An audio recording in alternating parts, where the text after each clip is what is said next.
என்ன குச்சி ஐஸும் கோன் ஐஸும் ஒண்ணா வருது? அக்கா, நான் மார்க் அதிகமா எடுக்கலன்னு எங்க அப்பா அடிக்கிறாரு. அடுத்த தடவை ஃபெயில் ஆகுடி, அப்பதான் நீ பாஸ் ஆனா மட்டும் போதும்னு நினைப்பாரு. ஆறு மேய்க்கதான் போகணும். அறிவு கெட்டவள, அவளுக்கு என்னடி அட்வைஸ் பண்ற?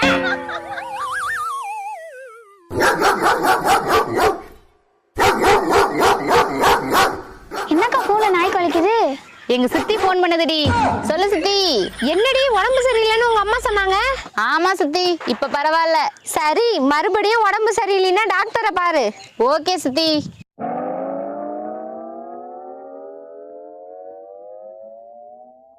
என்னக்கா தேடுற? உடம்பு சரியில்லைன்னா எங்க சித்தி டாக்டரை பார்க்க சொன்னச்சுடி, அதான் டாக்டர் போட்டோவை தேடிட்டு இருக்கேன். மூளை கெட்டவள, லூசாக்கா நீ? இப்ப நீ நல்லா தானே இருக்க? ஆமால. மூளை செத்தவள. அக்கா, உங்க அப்பாவுக்கு உனக்கு பிடிக்குமா? என்னை விட